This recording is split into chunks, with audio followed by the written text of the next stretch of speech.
ओम ब्रह्म विदाप्नोति परम तदेशाभ्युक्ता सत्यम ज्ञानमनंतम ब्रह्म।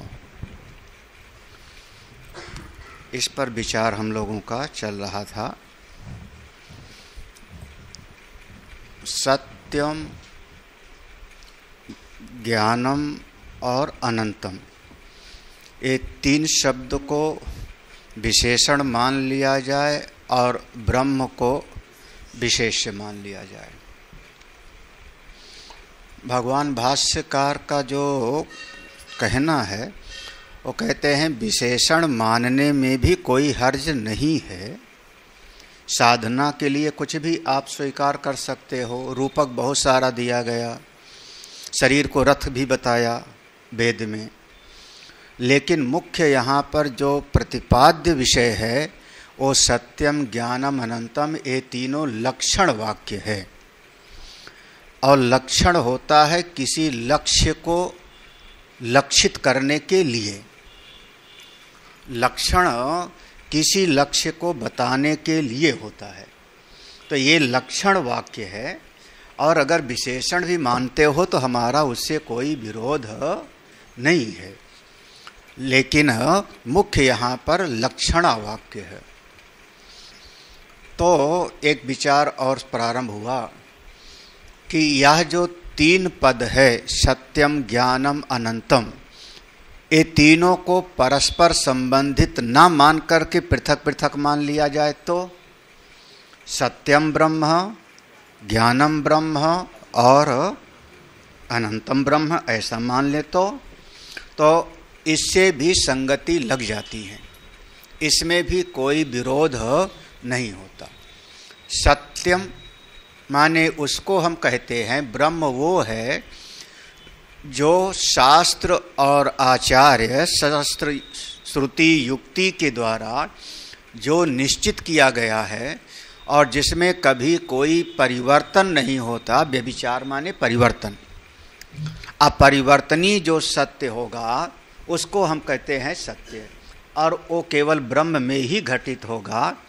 बाकी नाम रूपात्मक जितना जगत है, भले वो आपको दृष्टिगोचर हो, नज़रों से दिखाई पड़ा, कानों से सुनाई पड़ा, फिर भी वो मिथ्या ही होगा। वाचारंभणम विकारो नामधेयम मृत्तिका इत्येव सत्यम। आपको जो दिखाई पड़ता है, जो सुनाई पड़ता है, वो इंद्रियों का विषय बन गया। नेत्र से देखा तो नेत्र इंद्रिय का विषय बना, कान से सुना तो कान इंद्रिय का विषय बना, त्वचा से ग्रहण किया सर्दी गर्मी तो ये त्वचा इंद्रिय का विषय हुआ। तो विषय और इंद्रिय का जो संयोग है ये दोनों मिथ्या होता है। मनुष्य की समझ क्या है कि हमने अपनी आंखों से देखा तो ये सत्य ही होना चाहिए। हमने अपनी आंखों से देखा महाराज, तो आपने तो अपनी आंखों से देखा नीला आकाश। एक व्यक्ति ने तो अपनी आंखों से देखा था रस्सी पर सर्प। तो इंद्रियों से जो जो विषयों की अनुभूति होती है वो सब इस नाम रूपात्मक जगत के अंतर्गत आता है, और वो अगले क्षण वो बाधित हो जाता है। पूरी जागृत अवस्था आपकी बाधित हो गई, स्वप्न अवस्था से बाधित हो गई तो व्यभिचार हो गया। जागृत अवस्था को मिटा दिया स्वप्न अवस्था ने, और जागृत स्वप्न दोनों को मिटा दिया सुषुप्ति ने। बाधित हो गई, व्यभिचार हो गया। व्यभिचार माने अलग हो गया। जब व्यभिचरित हो गया तो न जागृत अवस्था का दृश्य आदि सत्य है, न स्वप्न अवस्था का दृश्य आदि सत्य है। यहाँ जो सत्यम शब्द प्रयोग किया है, सत्यम यहाँ पर जिसमें कभी कोई परिवर्तन न हो, उसी को कहा सत्य। और ये जाके घटित कहाँ होगा? मूल जो सबका अधिष्ठान है उसी में जाके घटित होगा।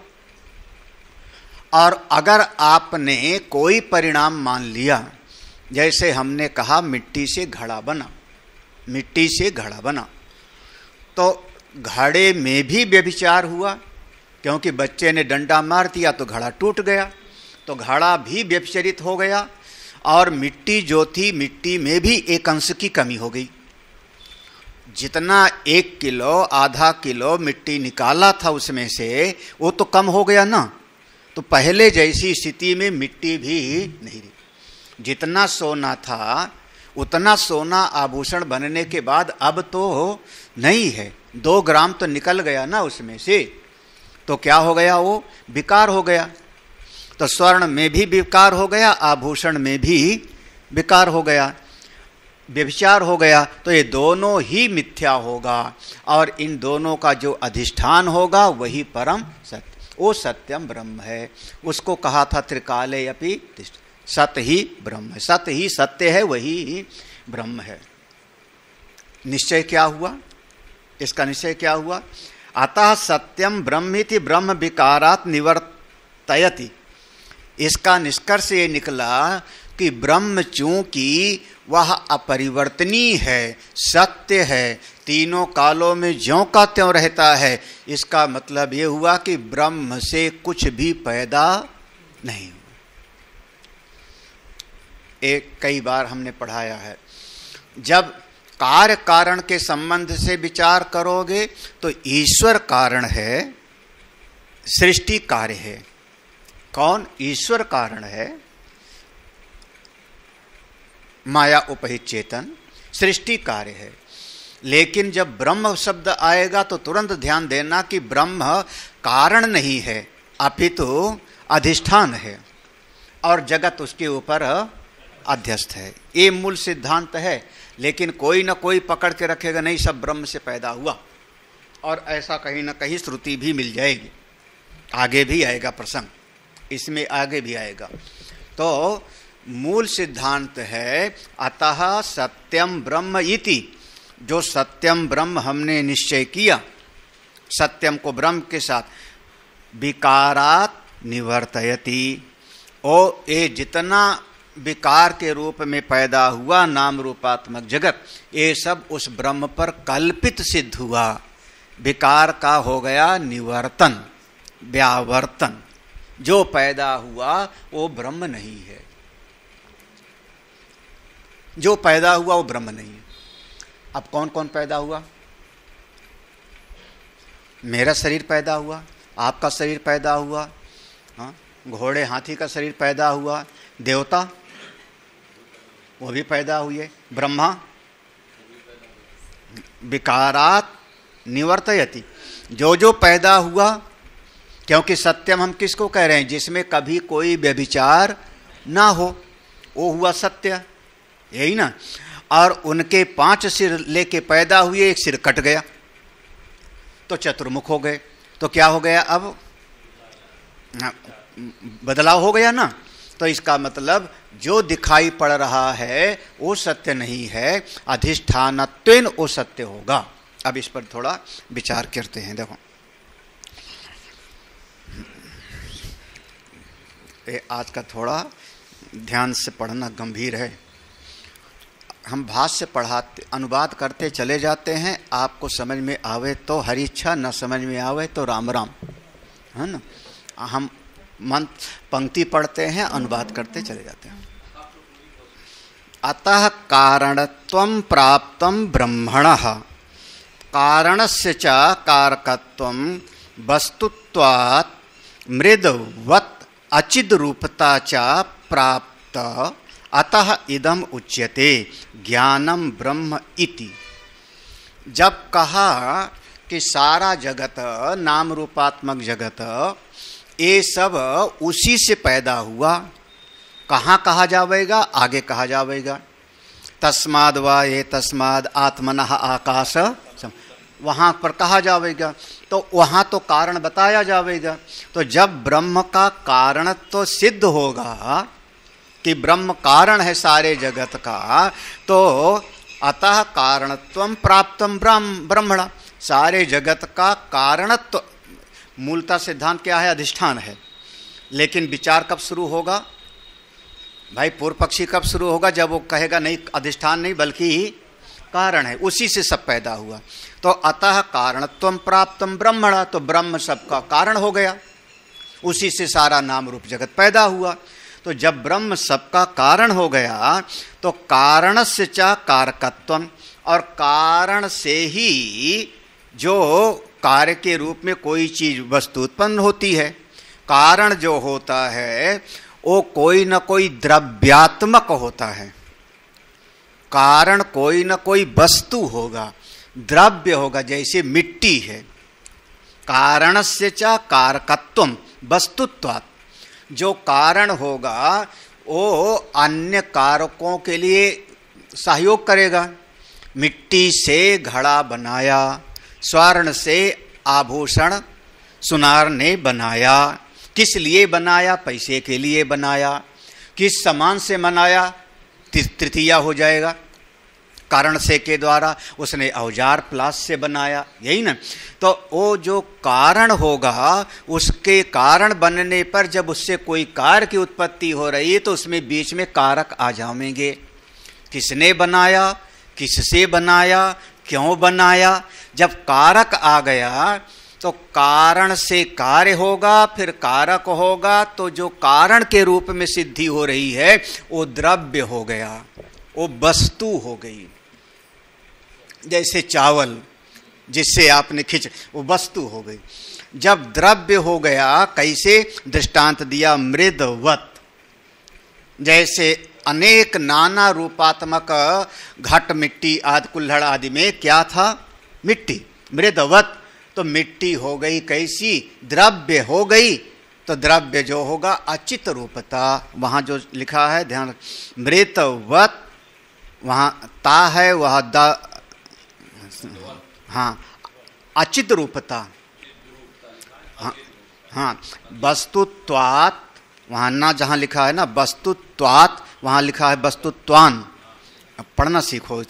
वस्तुत्वात् मृदवद अचित रूपता च प्राप्ता। तो जैसे वहां पर मिट्टी हो गई नाना रूप घड़े आदि में, वैसे वस्तु हो गई, तो वैसे वो ब्रह्म भी एक वस्तु हो जाएगा, द्रव्य हो जाएगा, क्योंकि उससे नाम रूपात्मक सृष्टि पैदा हुई। तो वो भी जड़ हो जाएगा, अचित रूपता, उसमें जड़त्व का संशय हो जाएगा। ये पहले पढ़ाया जा चुका है, हमने पढ़ाया, हरिद्वार में पढ़ाया था कि सत्यम कहने से उसमें जड़ होने की संभावना हो जाएगी। तो वो जब जड़ संभव, ये अतः इदम उच्यते, इसलिए अब दूसरा शब्द आ गया। वो जड़ नहीं है बल्कि क्या है? ज्ञानम ब्रह्म इति। ओ जड़ नहीं अपितु कैसा है? ज्ञानम ब्रह्म इति। अब इस ज्ञानम ब्रह्म पर खूब विचार है, आज पूरा यही समझना है। ज्ञान कैसे होता है? देखो, ज्ञान हमेशा एक होता है जब हमारी बुद्धि में एक वृत्ति उठती है, और हमारी बुद्धि में जो वृत्ति उठेगी वो जाके किसी विषय को देखती है, और जब उस विषय को देख करके उसका विश्लेषण बुद्धि कर लेगी तो हमने कहा कि इस चीज को हमने जान लिया। वृत्ति व्याप्ति हो गई और फल व्याप्ति हो गई। मैंने घट को जाना, पट को जाना, पशु को जाना, व्यक्ति को जाना। तो वो ज्ञान एक वृत्ति होती है, और ये वृत्ति दिन भर में लाख लाख बदलती रहती है। अभी मैंने गिलास को जाना, फिर मैंने चश्मा जाना, फिर मैंने किताब जाना, फिर मोबाइल जाना, फिर क्षण क्षण में एक ज्ञान की वृत्ति आपकी उदित हो रही है और अस्त हो रही है, उदित हो रही, अस्त हो रही है। और यहाँ कहा था सत्यम ज्ञान मनंतम, वो ब्रह्म का लक्षण है। तो उदित अस्त होने वाला नहीं होगा। ये समस्त जितनी वृत्तियां आपकी उदित हो रही हैं, इन समस्त वृत्तियों के मूल में एक आपका ज्ञप्ति स्वरूप है, भाव रूप है, आप ज्ञान स्वरूप हो। ऐसे सूर्य के बारे में बता रहा था डिस्कवरी वाला कि वहां कोई गैस है, एक गैस पिंड है, वो सूर्य गैस पिंड है, और वो गैस ज्वलनशील है। तो वो गैस इतना उसका ताप है कि उठता है और उड़ करके फिर वो नीचे उसके आकर्षण से नीचे आता है, तो छल्ला बनता है वो जलते हुए आग का, और वो हमको नहीं दिखाई पड़ता। वो सब जो अंतरिक्ष विज्ञान वाले हैं वो बताते कि वो लाखों करोड़ों प्रति क्षण ऐसे उड़ता है, ऐसे, और ऐसे आग का छल्ला बनता है, और उससे जो है वो सूर्य हमको इतना प्रकाशवान दिखाई पड़ता है, सारे जगत को प्रकाशित करता है। वो कहते हैं जब गैस खत्म हो जाएगी तो सूर्य भी मर जाएगा। उनका ये कहना है जब वो गैस खत्म हो जाएगी तो सूर्य भी मर जाएगा, सृष्टि अलग हो जाएगी। उनका अपना निरूपण का विषय है, और इस पर बहुत चिंतन किया हॉकिंग ने, स्टीफन हॉकिंग ने। ब्लैक होल की जब थ्योरी दिया तो जो ग्रह मर जाएगा फिर वो ब्लैक होल के रूप में बन जाएगा। तो वो जैसे सूर्य में एक नहीं लाख लाख छल्ले बन रहे हैं। पंखा कितनी बार चल रहा है कि नहीं? अच्छा, थोड़ा फुल पे चला दे तो कैसा लगेगा? हाँ? पंखा अगर आप फुल पे चला दो और फिर मैं पूछूं इसमें कितनी पंखुड़ी है, अगर आपने देखा नहीं है पहले से तो, हाँ? हमारे हरिद्वार में पंखा लगा है, हरिद्वार का हमारा कुटिया जिसने देखा है पंखा लगा है, फुल पे चला दूं और पहली बार आया हो मेरे रूम में और मैं पूछूं इसमें पंखुड़ी कितनी है, बता सको तो? हाँ, क्या कितना बताया? हाँ, नहीं, कभी पक्का नहीं है। देखो ये जो ज्ञान व्यभिचरित तो हो जाएगा वो सत्य नहीं है। सत्यम ब्रह्म है ना? हाँ, जो ज्ञान बदल जाएगा, बाधित हो, आप कुछ ना कुछ तो हो ही गई, सब बोल ही दोगे तो। हाँ, तीन तो सभी में होता है, कभी 4 का भी हमने देखा है, 5 का भी देखा है, तो एक एक बोलते जाओगे तो कुछ न कुछ तो हो ही जाएगा ना। हाँ, कुछ न कुछ तो कभी जाओगे, लेकिन उसकी गति से जब वो चलेगा तो पंखुड़ी आपको दिखाई ही नहीं पड़ेगी। ठीक है ना? तो उसी प्रकार से बुद्धि में विचारों का, ज्ञान का एक प्रवाह चलता रहता है। हाँ, इस समय तुमने हमको देखा, फिर उसके बाद फोटो को देखा, फिर उसके बाद किताब को देखा, एक ज्ञान का प्रवाह चल रहा है। ये समस्त ज्ञानों के भीतर एक मूल ज्ञान है, एक मूल ज्ञान है। समस्त ज्ञान की वृत्तियों का प्रकाशक जो मूल ज्ञान है उसको हम कह रहे हैं ज्ञानम ब्रह्म। ज्ञान की वृत्ति को नहीं कहा जा रहा है, बल्कि समस्त ज्ञान वृत्तियों के प्रकाशक का नाम है ज्ञानम ब्रह्म। ये मूल चिंतन है। ज्ञान की वृत्तियों से लक्षित, क्योंकि इसको लक्षण माना ना, ये लक्षण वाक्य है, तो ज्ञान की वृत्तियों से जो लक्षित हो रहा है मूल ज्ञान स्वरूप, ज्ञप्ति स्वरूप, उसको हमने कहा ज्ञानम ब्रह्म। यही बात समझनी है, उसके लिए पंक्ति पढ़ लो। हमने आपको बता दिया ज्ञानम, यहीं से है ना, ज्ञानम ज्ञप्ति ही अवबोध भाव साधनो ज्ञान शब्दो न तो ज्ञान कर्तृ ब्रह्म विशेषणत्वात् सत्य अनंताभ्याम सह। ज्ञानम, जो ज्ञानम ब्रह्म कहा, वह ज्ञान का अर्थ क्या हुआ? ज्ञप्ति ही। देखो शब्द प्रयोग किया ना, ज्ञप्ति ही। ज्ञप्ति माने वो ज्ञान स्वरूप है। क्या है? अवबोधा, ज्ञप्ति अवबोधा, वो जो केवल वो ज्ञान स्वरूप ही है, कोई वृत्ति नहीं, आपकी बुद्धि नहीं है। जैसे सुषुप्ति में भी, उसका भी साक्षी मैं हूं। सुषुप्ति में कोई वृत्ति नहीं है, उसका भी मैं प्रकाशक हूं। वो है भाव साधनों। भाव साधनों माने साक्षी रूप, वही साक्षी रूप भाव रूप है, वृत्ति रूप नहीं है। बुद्धि की वृत्ति नहीं है, बल्कि बुद्धि का भी वो प्रकाशक है, वो मेरे भीतर है। तभी तो बुद्धि में लाख लाख वृत्ति चली और सबको मैं जान रहा हूं।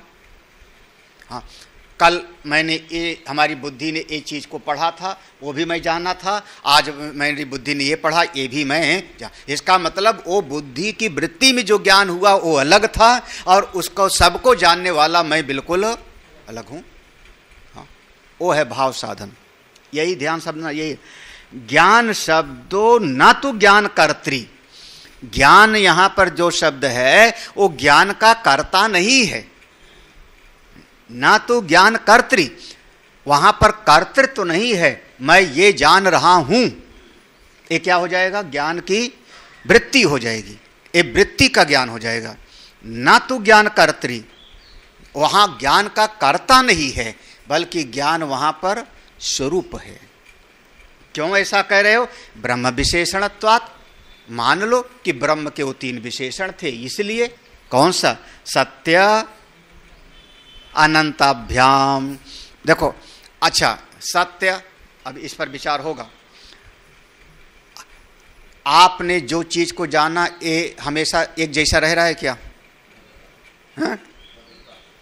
भाई आपने हमको देखा स्वामी जी आज चश्मा लगाए हैं, यही देखा ना, एक ज्ञान हुआ, और हमने चश्मा उतार दिया, अब क्या हो रहा है ज्ञान, तो पहले वाला ज्ञान अब आपका व्यभिचरित हो गया, यही हुआ ना, पहले वाला ज्ञान अब उसका व्यभिचार हो गया। तो वो जो पहले वाला ज्ञान था कि चश्मा लगाए हुए स्वामी जी हैं, वो ज्ञान बदल गया, तो वो ज्ञान सत्य नहीं, व्यवहारिक सत्य रहा होगा, लेकिन यहां जब ब्रह्म का निरूपण है तो वो उस ज्ञान को सत्य नहीं कहा, ठीक है ना। और यहां कहा ज्ञान के साथ में सत्य शब्द जोड़ा है, तो ये व्यभिचरित होने, तो हमारे ज्ञान की वृत्ति हमेशा बदल रही है, इसलिए इस ज्ञान का वर्णन नहीं है। सत्य अनंताभ्याम, देखो उसके साथ अनंत भी है, आपका ज्ञान अनंत भी होना चाहिए, हाँ, अनंत जिसका अंत ना होवे। अब आप हमको देख रहे हो तो हमको ही देखना, अंत नहीं होना चाहिए। ज्ञान का अनंत, ये तीनों एक साथ जोड़ रहे हैं ना, तो ज्ञान का अंत नहीं होना चाहिए, लेकिन हमको ही देखते रहना, अब देखते रहना, कब तक, दोपहर तक, शाम तक, रात में 12 बजे, सवेरे, जैसे आपने हमको छोड़ करके किसी और को देखा जाना, तो हमारा ज्ञान हो रहा था उसका अंत हो गया ना, यही तो हुआ ना।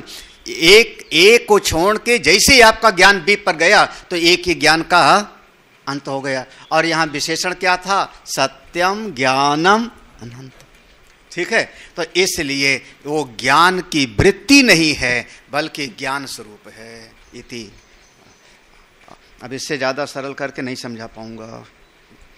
न ही सत्यता अनंतता च ज्ञान कर्तृत्वे सति उपपद्यते। देखो उसी बात को जो अभी कहा, ना ही, ना को बाद में, ही माने क्योंकि सत्यता अनंतता चा, ये दोनों विशेषण हो गए ना ज्ञान के साथ में। सत्यता और अनंतता दोनों विशेषण ज्ञान कर्तृत्व, अगर ज्ञान को कर्ता वाला मान लोगे, मैंने जाना, कर्ता वाला ज्ञान की वृत्ति वाला मान लोगे, तो मानने पर कर्तृत्व सति ना उपपद्यते, ना को यहां लगा लो ऊपर वाले को, ना उपपद्यते, फिर युक्ति संगत नहीं होगा।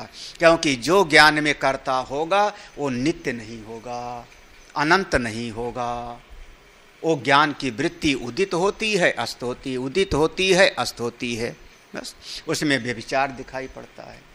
इसलिए यहां ज्ञान का अर्थ होगा ज्ञान वृत्ति नहीं, ज्ञान कर्तृत्व नहीं, बल्कि ज्ञान का भी प्रकाशक ज्ञान स्वरूप।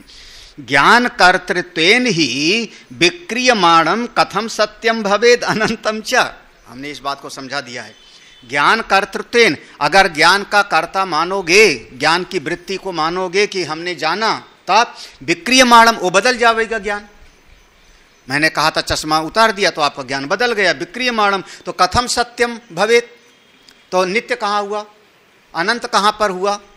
अभी आपने हमको देखा, तुरंत किताब देखने लगे, हाँ, फिर उसके बाद आपने फूल देखने लगा, तो आपका अनंत कहाँ हुआ, तो वो चीज होगा नहीं।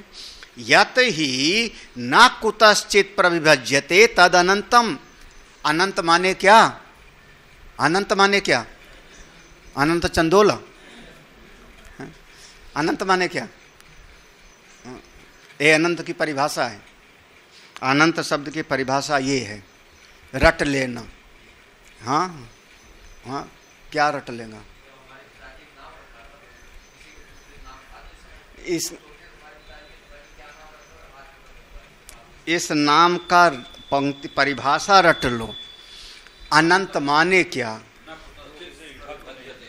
हाँ, क्योंकि प्राय क्या कहोगे, अंत ना विद्यते यस्य, जिसका अंत ना होवे उसी का नाम होगा अनंत। हाँ यही ना।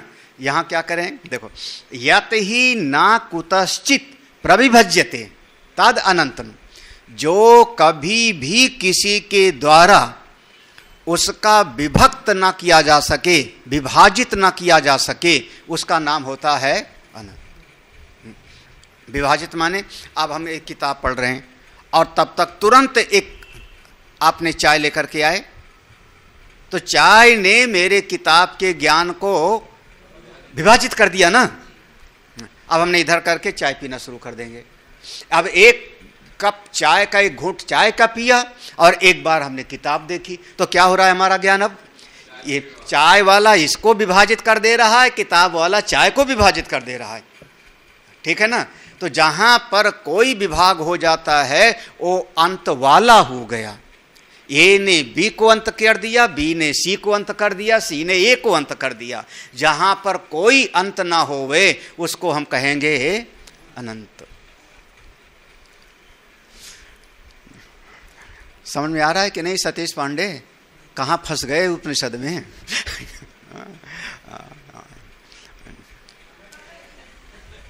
एक ज्ञान की वृत्ति देखो अभी उदित नहीं हुई थी। अभी वो ज्ञान जो मैं कहना चाह रहा था वो ज्ञान की वृत्ति नहीं उदित हुई थी। आप कह रहे हो अच्छा समझा। हाँ, मतलब अब वो ज्ञान की वृत्ति उदित हुई ना। हाँ, अब वो ज्ञान की वृत्ति उदित हुई ना। इसका मतलब पहले वो ज्ञान की वृत्ति वो आप कहते हो हम समझे नहीं थे। ठीक है ना। ये ज्ञान का कर्तृत्व है, ये ज्ञान की वृत्ति है, ये असली वाला ज्ञान नहीं है। भाई उदित हुआ तो यानी वो पहले प्राग भाव हो गया, तो उदित हुआ तो दूसरा आके उसको विभाजित कर देगा, तोड़ देगा। तो जब दूसरे ने उसको विभाजित कर दिया तो अस्त हो गई हमारी ज्ञान की वृत्ति, फिर दूसरी ज्ञान की वृत्ति पैदा हो गई, तो विभाग पैदा हो गया। ये ज्ञान हुआ ना कि हम पराये नहीं हैं, ये ज्ञान हुआ ना। ये ज्ञान असली वाला नहीं है। ज्ञानम ब्रह्म ज्ञानम ब्रह्म, ये ज्ञान हुआ। थोड़ी देर के बाद में गुरुजी ने कहा तुम बहुत अच्छी हो, तो वो वाला ज्ञान हो गया, व्यभिचार हो गया, बाधित हो गया, है ना। तो इसका मतलब जो है तो सत्यम ब्रह्म ज्ञानम ब्रह्म,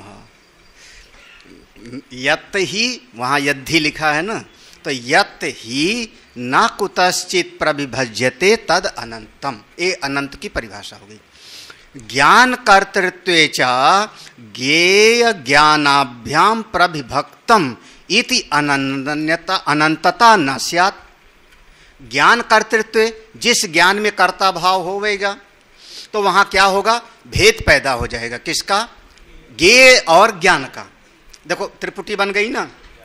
हाँ, कि ज्ञेय बन गई कोई चीज और हम हो गए ज्ञाता और बीच में उसका ज्ञान हो रहा है हमको, तो ये त्रिपुटी बन गई। तो ज्ञेय ज्ञानाभ्याम, ज्ञेय और ज्ञान का जो भेद पैदा हो गया प्रविभक्तम, उससे अनंतता तो अब हुई, क्योंकि ज्ञेय अलग हो गया और ज्ञाता उससे अलग हो गया। जिसको ज्ञान हो रहा तो भेद हो गया, तो अनंतता कहाँ हुई? हाँ, अरे उपनिषद में देखो इसी बात को कहा, अथ यत्र न अन्यत बीजानाति स भूमा, अथ यत्र अन्यत बीजानाति तद अल्पम, ये भूमा विद्या में आया। हाँ, छांदोग्य उपनिषद के भूमा विद्या में। हाँ हाँ, भूमा विद्या में आया, यत्र जिस अवस्था में न अन्यत बीजानाति, कुछ वो दूसरा नहीं जानता लेकिन ज्ञान है, मरा नहीं है ज्ञान है लेकिन कुछ नहीं जान रहा है। देखो ये समाधि की स्थिति है। आप होश में रहो लेकिन किसी विषय का ज्ञान ना हो, कोई विषय, मरे नहीं हो, जीवित हो, जान रहा हूं। क्या जान रहे? कुछ नहीं, कोई शब्द स्पर्श रूप रस गंध नहीं, नाम रूप नहीं। जिस दिन होश में रहते ये अवस्था पैदा हो जाए, उस दिन समझना समाधि लग गई। वही भूमा तत्व है, वही भूमा, सा भूमा। ये छांदोपनिषद का मूल सूत्र है। यत्र न अन्यत बीजानाति, जिस अवस्था में ज्ञान है लेकिन किसी विषय का नहीं, अन्यत किसी का भी ज्ञान नहीं, हाँ, उस अवस्था का नाम हो गया, यानी द्वैत वहां पर गायब हो गया। अथ यत्र अन्यत बीजानाति, इसके अलावा जब भी कभी किसी अन्य को जानेगा तब तद अल्पम, वो अल्प होगा, मरते वाला होगा, दुख देने वाला होगा, बस तद अल्पम। इति श्रुति अंतरात, ऐसा छांदोग उपनिषद में भूमा विद्या में देखो बताया गया है। अब यहां से पूछने वाले ने देखो एक नया विचार हुआ, एक नया विचार हुआ। ये प्रश्न है, यहां से एक पूर्व पक्षी पूछता है, इसी श्रुति को पकड़ लिया उसने, इसी श्रुति को पकड़ के प्रश्न पूछ रहा है। क्या बात थी? जिस अवस्था में ज्ञान है लेकिन किसी अन्य को नहीं जान रहा है, उसी का नाम है भूमा, ठीक है ना? हाँ। इसी को पकड़, तो कह रहा ना अन्यत बीजानाति इति, एक श्रुति में है कि ना अन्यत बीजानाति इति, तो विशेष प्रतिषेधात आत्मानं बीजानाति इति चेत। भाई देखो, जब कभी हमको ज्ञान होगा तो किसी विशेषण वाले विशेष का ज्ञान होगा ना। हाँ, नीला रंग का ज्ञान हुआ, पीला रंग का ज्ञान हुआ, पशु का ज्ञान हुआ, घर का ज्ञान हुआ, किसी विशेष का ज्ञान होता है। और वहां पर श्रुति ने कहा कि ना अन्यत, किसी अन्य का ज्ञान नहीं होता। तो जब किसी अन्य का ज्ञान नहीं होता तो ना अन्यत बीजानाति इति, तो विशेष का प्रतिषेध कर दिया गया। घर नहीं जानता, धन नहीं जानता, पशु नहीं जानता, देवता नहीं जानता, परिवार का रिश्तेदार नहीं, विशेष का प्रतिषेध कर दिया। तो अपनी आत्मा का थोड़े प्रतिषेध किया, हाँ, वही थोड़े कह दिया कि खुद को भी नहीं जानता। तो कह रहे हैं आत्मानं बीजानाति इति चेत, वो खुद को तो जानता है ना, मैं जानता हूं ना, तो अपने आप को जानता है। हाँ, मैं किसी को नहीं जानता हूं लेकिन मैं महान हूं, आज तो मैं ब्रह्म हो गया। जब ध्यान में बैठे थे तो हमारा आसन सिद्ध हो गया, उठ गया था, किसी को नहीं जाना। देखो, अन्य का किया प्रतिषेध लेकिन अपने को तो जाना। अगर ऐसा हम कहें तो विशेष का प्रतिषेध किया, अन्य का निषेध किया, लेकिन स्वयं से स्वयं को जान।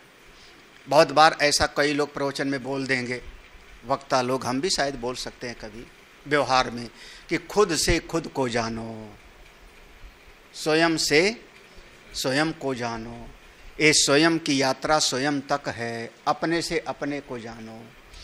हमने एक पत्र लिखा आचार्य जी को, और उसमें कोई ऐसे शब्द था, तो उन्होंने उस पत्र में हमको 3 लाइन में उसका जवाब दिया आशीर्वाद के साथ। और आखिरी लाइन थी अपदीपो भव। ये बौद्ध दर्शन का, और महात्मा बुद्ध ने अपने अंतिम समय में शिष्य आनंद को ये कहा था। महात्मा बुद्ध का अंतिम समय कसिया, कुशीनगर में, जब उनका शरीर जहरीला हो गया था और लेट गए थे मृत्यु के समय में, लेटे हुए मर रहे हों, तो बैठ करके नहीं शरीर छूटा है। तो उस समय पर फिर जब आनंद ने पूछा तो उन्होंने यही शब्द बोला था, अपदीपो भव। अपदीपो माने अपने दिए स्वयं बनो, अपने दिए स्वयं बनो। तो ये प्रवचन में अच्छा लगता है। हाँ, सिद्धांतता सत्य नहीं, सिद्धांतता सत्य नहीं, खुद से खुद को अगर वो जानने तो सिद्धांत आ रहा है ना, ये बात भी तुम्हारी सही नहीं। अब यहां से सिद्धांत है, भूम लक्षण विधि परत्वाद वाक्यस्य। वो जहां की श्रुति है, देखो जहां की श्रुति है वहां क्या कहा गया है? हाँ, ये मंत्र जहां पर लिखा गया है छांदोग उपनिषद में, भाई उस मंत्र को आधार बना के तुमने कहा ना, तो वहां पर जो प्रतिपाद्य विषय था वो क्या था? भूम लक्षण भूमा लक्षण वाला जो तत्व है उसको जानना चाहिए। देखो, यौवै भूमा तत सुखम, हाँ, वो भूमा लक्षण वाला जो तत्व है उसको जानना चाहिए। विधि परत्वाद वाक्य से, वहां विधि वाक्य है, हुक्म है वहां पर कि जानो किसको। जैसे कहीं पर कहा आत्मा वारे द्रष्टव्यो श्रोतव्यो, आत्मा को जानो, इसी में आएगा तद ब्रह्म विजिज्ञास। वहां पर विचार आएगा कि विजिज्ञास में विधि वाक्य है कि नहीं, विधि है कि नहीं। तुम आत्मा को, ब्रह्म को जानो, तद ब्रह्म विजिज्ञासस्व, तो विजिज्ञासस में विधि वाक्य है कि नहीं, उस पर विचार आएगा। तो वो जो भूमा लक्षण है वहां विधि वाक्य है, वहां साधक को उपदेश दिया गया है कि तुम उस तत्व को जानो, अन्य का ज्ञान मत प्राप्त करो, लेकिन उस तत्व को जानो। कौन सा तत्व, कौन सा तत्व? हाँ, अब ये मत कहना कि नहीं मैं खुद को जानता हूं। खुद माने क्या? आपका खुद के बारे में अनेक भ्रांतियां हैं। जो स्वयं को आप समझते हो वो आपकी समझ सही ही नहीं है। भाई आपने कहा मैंने खुद को जाना, तो आपने अपने खुद एक बुद्धि वृत्ति से किसी बुद्धि वृत्ति को ही जान लिया ना। हाँ, देखो आज मैंने 10 लोगों को चाय पिलाई, वाह रे हम। अब हमने 10 लोगों को नहीं ध्यान दिया, चाय भी नहीं दिया, सब भूल गए, चाय भी भूल गए, 10 आदमी को भी भूल गए। लेकिन भीतर जब ध्यान में बैठे, बड़ा पुण्यात्मा हूं मैं, हाँ बड़ा पुण्यात्मा हूं, आज तो ऐसा कुछ किया कि दिल बाग बाग हो गया। किसको जाना अब आपने? हाँ, हाँ, अपने ही भीतर किसी विशेष वृत्ति को जाना आपने। समझ में आ रहा ना? तो आपने बाहर का तो नहीं जाना, लेकिन अपने भीतर किसी विशेष वृत्ति को जाना। और ये जो विशेष वृत्ति को जाना, ये भूमा नहीं है, ये ब्रह्म नहीं। हाँ, और वहां पर कहा गया है कि भूमा को जानना चाहिए। कैसा है वो? यत्र न अन्यत पश्यति इत्यादि भूमनो लक्षण विधि परम वाक्यम। वहां पर उस प्रसंग में यत्र, जहां पर न अन्यत पश्यति, कुछ और नहीं देखता, ऐसा जो वाक्य है वहां पर वो भूमा तत्व के लक्षण का निरूपण है और विधि परम वाक्यम, विधि वाक्य है। यथा प्रसिद्धम एव अन्यो अन्यत पश्यति इति एतद उपादाय यत्र तत् न अस्ति सा भूमा इति भूम स्वरूपम तत्र ज्ञाप्यते। देखो उस प्रसंग को पूरा पढ़िए, एक लाइन मत पकड़ लीजिए ना नेताओं पत्रकारों की तरह। क्या कह रहे हैं? यथा प्रसिद्धम, प्रसिद्धम माने उस प्रसंग में पूरे प्रसंग को देखो। तो क्या है? एव अन्यो अन्यत पश्यति, यहां से प्रारंभ होगा, यहां से नारद को उपदेश होगा, सनत कुमार जी उपदेश देंगे। जहां पर कोई अन्य अन्य को देखता है वहीं पर वो अल्प में रहेगा। जो अन्यत अन्यो अन्यत पश्यति, अन्यो अन्यत विजानाति, अन्यो अन्यत शृणोति, जहां पर कोई अन्य अन्य को देखेगा, अन्य अन्य को सुनेगा, अन्य अन्य को जानेगा, वो अल्प है। तो जब ब्रह्म का निरूपण करने का हुआ तो इस अध्यारोप का करेंगे अपवाद। यत्र न अन्यत पश्यति, यत्र न अन्यत, इसका किया अपवाद। और फिर जो तत्व है वो कौन सा होगा? वो भूमा। देखो ये था, देखो अध्यारोप अपवाद हुआ ना। अध्यारोप क्या किया कि जहां पर अन्य अन्य को देखेगा वो अल्प होगा। अपवाद क्या करेंगे? जहां अन्य अन्य को नहीं जानता, अन्य अन्य को नहीं देखता, अन्य अन्य का नहीं श्रवणता, वो भूमा है। अध्यारोप अपवाद के द्वारा वहां भूमा का निरूपण किया गया है। यहाँ वही कह रहे हैं, देखो यथा प्रसिद्धम, उस प्रसंग में प्रसिद्ध है, ये अन्यो अन्यत पश्यति इति एतद उपादाय, यहां से प्रारंभ करके अन्य अन्य को देखता, यहां से प्रारंभ करके यत्र तत् न अस्ति, जहां पर दूसरे दूसरे को नहीं देखता, दूसरा है ही नहीं, सा भूमा इति भूम स्वरूपम, वही भूमा तत्व है, वही स्वरूपता ज्ञान स्वरूप है।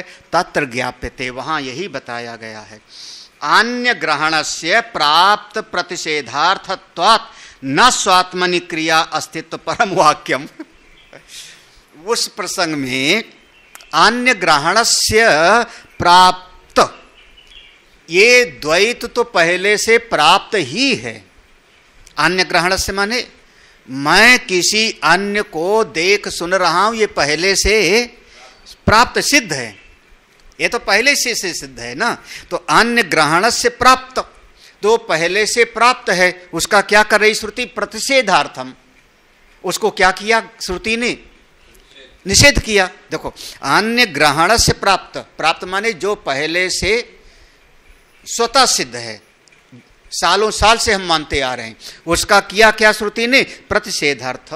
उसको प्रतिषेध किया कि यत्र ना अन्यत पश्यति, जहां पर किसी और को नहीं देखता, किसी और को नहीं जानता, वो भूमा तत्व है। लेकिन ना स्वात्मनि क्रिया अस्तित्व परम, वो जो पंक्ति है ना, जो हाँ अन्य अन्य को नहीं देखता, वहां ये नहीं कहा जा रहा फिर अपने आप को देखता है। ना स्वात्मनि क्रिया अस्तित्व, ये नहीं कहा जा रहा है कि वो अपने आप को देखता, ऐसा थोड़े कहा गया। वहां पर वो जो पहले से अध्यारोप है उसका केवल किया गया है प्रतिषेध, लेकिन अपनी आत्मा को आत्मा से जानता है, ऐसा कोई वहां पर आदेश नहीं है। क्रिया अस्तित्व नहीं है, ज्ञान का कर्ता नहीं है वहां पर। हाँ, खुद से खुद को जानो अपदीपो भव, ऐसा कोई बात नहीं। हाँ, ऐसा कोई नहीं। उसने यही प्रश्न किया था ना, फिर अपने आप, किसी को नहीं जानता तो अपने आप को जानेगा, उसको कहते नहीं। स्वात्मनि च भेद अभावात विज्ञान अनुपपत्ति। भाई देखो, एक विचार समझना, इसको कहते हैं कर्तृ कर्म विरोध। ये हमारा वेदांत का बहुत प्रसिद्ध सूत्र है, सिद्धांत है। कर्तृ का ता में नीचे रा और ऊपर भी रा, कर्तृ कर्म विरोध। कर्तृ माने करने वाला, और जो वो करेगा उसको हम कहते हैं कर्म। तो कर्ता कर्म दोनों एक नहीं हो सकता, हमेशा अलग होगा। स्वात्मनि, वही वो तो वही लिखा है, स्वात्मनि च भेदाभावात् विज्ञान अनुपत्ति। हाँ, कर्तृ कर्म विरोध, स्वात्मनि च क्रिया अभाव। हाँ, तो अपने या जैसे नहीं समझे, हल चलाया, खेत जोता ना, खेत जोतना कर्म है, खेत जोतना कर्म है। जिसने जोता खेत वो करता है। हाँ, यही ना। तो दोनों अलग अलग होना चाहिए। कर्ता ने खेत जोता, कहां पर? अपने भीतर। हाँ, अपने भीतर। कैसे जोतेगा अपने भीतर? कर्म बाहर हो रहा है ना, कर्म कहां हो रहा है? खेत। आपने भोजन बनाया, भोजन बनाना आपका कर्म है, और भोजन बनाने वाला आपका कर्ता है। बनाने वाला कर्ता है और भोजन बनाना आपका कर्म है। दोनों एक नहीं हो सकता। दोनों, वो जो क्रिया कर रहे थे, आप बना रहे थे जिस समय भोजन, उस समय भी आप करने वाले बिल्कुल अलग थे। किससे कर रहे थे? हाथ से कर रहे थे, मुंह से फूंका था चूल्हा। हाँ, कर्ता कर्म से हमेशा अलग होता है। कर्ता कर्म एक। अब इसको सरल भाषा में कहते हैं, कैसे आए? पहले हमने जो बताया होगा, कैसे आए? तो अपने कंधे पे पांव रख के आए, अपने कंधे पे बैठ के आया। महाराज, बरसात तो हो रही है, और बरसात हो रही है फिर भी तुम्हारा पांव गीला नहीं हो, कैसे आए? अपने कंधे पे बैठ के आए, तो पांव कैसे गीला होगा? तो हम चलने वाला अपने पांव को स्वयं अपने कंधे पर रख करके चल नहीं सकता। हाँ, उसी बात को कह रहे हैं यहाँ पे। हाँ, स्वात्मनि च, अपने आप में। देखो, अभी तक समझना, वो बात थी ना कि ज्ञाता और ज्ञेय में भेद होगा। अगर तुमने कहा कि खुद से खुद को जाना, यही ना, किसी अन्य को नहीं जाना, लेकिन स्वयं से वो स्वयं को जाना, और तो वहां और ज्ञाता और ज्ञेय, तो स्वयं को ज्ञेय भी बना लेगा और स्वयं को ज्ञाता भी बना लेगा। ये दोनों संभव नहीं है। स्वात्मनिचा भेद, क्योंकि अपनी आत्मा भेद है ही नहीं तो विज्ञान अनुपपत्ति। तो वहां पर जो है ज्ञान की वृत्ति किसको विषय जाकर करेगी? आत्मनश्चा विज्ञेयत्वे, देखो आत्मनश्चा विज्ञेयत्वे ज्ञात्र भाव प्रसंग। हाँ ज्ञात्र, वैसे यहाँ ज्ञात्र शब्द लिखा है ना,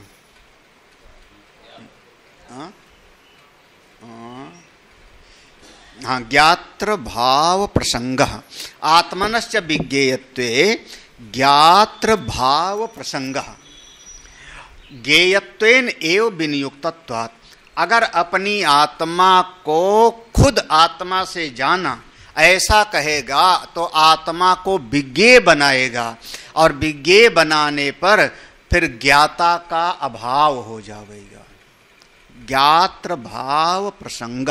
वैसे ज्ञाता का यहाँ पर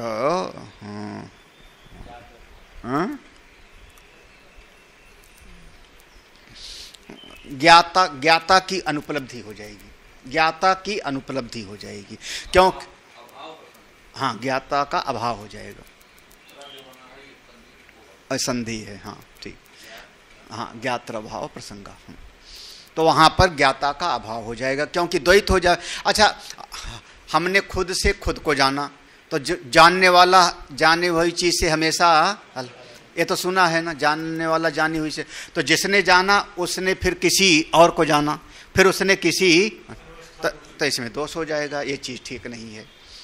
हाँ ज्ञेयत्वेन एव विनियुक्तत्वात्, ज्ञेयवत्, हाँ और ज्ञेयत्वेन एव, जबकि हाँ ये बात पहले कही जा चुकी है, क्या कि उस ब्रह्म को जानना चाहिए, तद ब्रह्म विजिज्ञासा। तो ज्ञेयत्वेन एव, वह उसको ज्ञेय के रूप में कहा गया है, बताया गया है, विनियुक्तत्वात्। तो जब वो ज्ञेय है तो ज्ञाता फिर वो हो नहीं सकता, क्योंकि ज्ञाता और ज्ञेय में हमेशा भेद होगा। ज्ञाता ज्ञेय दोनों एक नहीं हो सकते। और अगर तुमने कहा खुद ही से जाना, तो जिसको जाना वो हो गया ज्ञेय, तो जिसने जाना वो ज्ञाता अलग होगा। फिर ज्ञाता कहाँ है? फिर ज्ञाता कौन बना? ज्ञाता कौन बना उसमें? अगर आपने कहा मैंने खुद को जाना, तो खुद आप जो थे वो हो गए ज्ञेय, तो जानने वाला ज्ञाता कौन बन रहा है उस समय पर? और अगर कहो दोनों हम ही हैं, तो अपने में दोनों एक साथ नहीं, कर्तृकार में विरोध, दोनों एक साथ हो, ज्ञाता और ज्ञेय एक साथ नहीं हो सकते। अब बताओ, और अगर ज्ञेय बनाया तो ज्ञाता का अभाव हो गया। और ब्रह्म को ज्ञेय कहा गया है, इसलिए भूमा को ज्ञेय कहा गया है, जानना चाहिए। इसलिए जो तुमने ये कहा कि स्वयं को खुद से खुद को जानो, ये बात उचित नहीं। उसने कहा भाई एक एव आत्मा ज्ञेयत्वेन ज्ञातृत्वेन च उभयता भवति इति चेत। अरे भाई आप मानते नहीं हो, ये तर्क देने वाला कह रहा है एक एव आत्मा, वही अपनी एक ही आत्मा, ज्ञेयत्वेन ज्ञेय भी बन जाती है, ज्ञातृत्वेन ज्ञाता भी बन जाती है, च उभयता दोनों अगर ऐसा मान ले में, तो अपना एक ही आत्मा ज्ञेय भी बन जाती है और ज्ञाता भी मान जा, ऐसा मान ले तो कहते हैं ना, बिल्कुल से युगपत अनंसत्वात्, ये सूत्र हो गया। युगपत एक ही साथ एक ही समय में, युगपत माने एक ही समय में एक ही साथ, उसमें अंश अंशी का भेद नहीं हो सकता। अच्छा चलो थोड़ी देर के लिए समझो, आप हमको जानो, हमको जानो, स्वामी जी को किसको जान रहे हो? हाथ को देख रहे के जान रहे हो कि नहीं? पाँव को देख के जान रहे हो कि नहीं? सिर को देख के जान रहे हो कि नहीं? ये सब क्या हो रहा है? हमारा अंश हो रहा है। एक अंग है, हाथ है, पाँव है, नाक है, कान है, यही तो ना, इसी को तो देख के जान रहे हो। जिसमें कोई अंश नहीं है, उसको जानो, आत्मा को देखो, अब जानो, बताओ हमको। अच्छा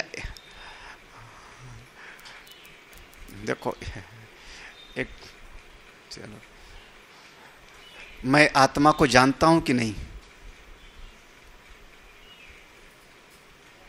हाँ हाँ, नहीं, मतलब मैं आत्मज्ञानी नहीं हूं। मैं आत्मज्ञानी नहीं हूं कहने का मतलब ना, वो तो लिखा है ब्रह्म विदाप्नोति परम। जब कभी एक बहुत बड़ी साधक के जीवन में बहुत बड़ी एक ये समझ लो कि उसके जीवन में एक बैरियर है टोल टैक्स का, आगे नहीं बढ़ने देता। जब कभी किसी संत के पास गए तो अपनी बुद्धि का विश्लेषण करो, उस संत को आप क्या समझ रहे हो? उसको ज्ञानी समझ रहे हो, अज्ञानी समझ रहे हो, या साधक समझ रहे हो? क्योंकि जैसी दृष्टि होगी वैसे फल मिलेगा, यही ना, जाकी रही होना जैसी, हाँ, यथा दृष्टि तथा सृष्टि होगी। तो आपकी जैसी दृष्टि होगी वैसे फल भी मिलेगा।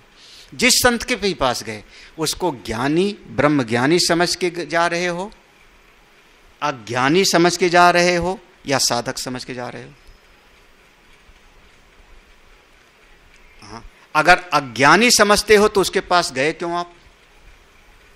समझिए, अज्ञानी है तो उसके पास गए क्यों? और ज्ञानी तो तुम हो नहीं सकते महाराज। हाँ, क्योंकि ज्ञानी अगर होते तो उनसे जाके पूछते क्यों, महाराज आपने किसी ब्रह्मज्ञानी महात्मा को देखा है?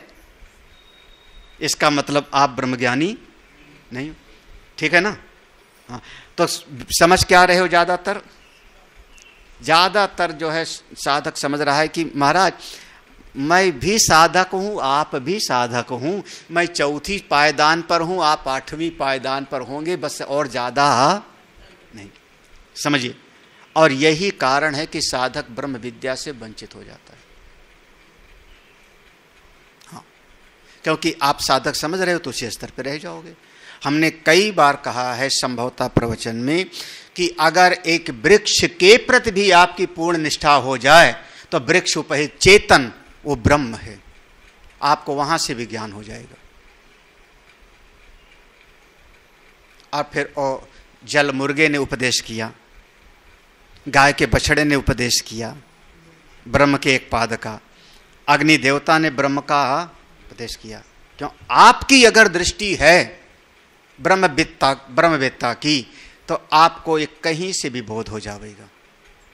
और अगर आपको लगता है कि सब अज्ञानी हैं, अब कोई पूजा कर रहा है, जप कर रहा है, साधक हैं, ठीक है, तो फिर आप उसी स्तर पर रहोगे। समस्या हमारी अपनी समझ में है। विचार कर, मेरी दृष्टि में सब ब्रह्म हो, तुम लोग भी ब्रह्म हो। यहां सृष्टि में ब्रह्म के अलावा और कुछ नहीं है। बस इतना है कि मैं जानता हूं, तुम लोग जानते नहीं। यही गुरु शिष्य का एक संबंध है। मैं जानता हूं, आप जानते नहीं, बाकी हो वही। रोते हुए भी आप ब्रह्म हो, लड़ते हुए भी ब्रह्म हो। वो आपकी बुद्धि की वृत्तियां हैं। वृत्तियां बिगड़ गई, लड़ाई कर रहे हो। बुद्धि की वृत्ति अच्छी हो गई, प्रेम कर रहे हो।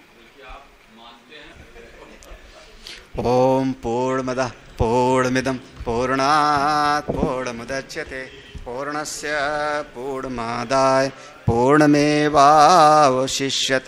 ओम शांति शांति शांति। हरि ओम। श्री गुरुभ्यो नमः। हरि ओम।